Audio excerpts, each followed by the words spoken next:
Magandang araw mga kagabay. Ngayon po ay August 23, 2024, araw po ng Biyernes.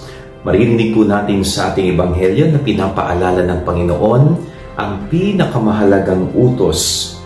Kaya sabi ng Panginoon, mahalin mo ang Panginoon mong Diyos ng iyong buong puso, kaluluwa at pag-isip. Ganon din ang iyong kapwa gaya ng iyong pag-ibig sa iyong sarili. So yun daw po yung mahalagang utos, ang pagmamahal sa Diyos at pagmamahal sa kapwa.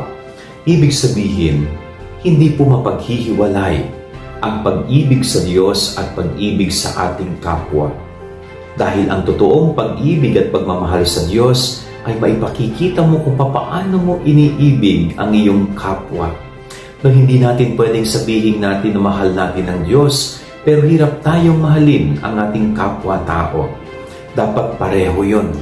Because the concrete expression ng pag-ibig at pagmamahal ng Diyos is how you treat and love your neighbor.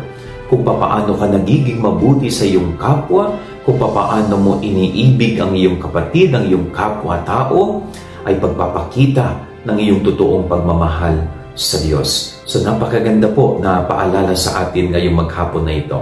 Yan ang ating gabay-aral ngayong maghapon. God bless po sa inyo lahat. Pagpalain kayo ng Panginoon.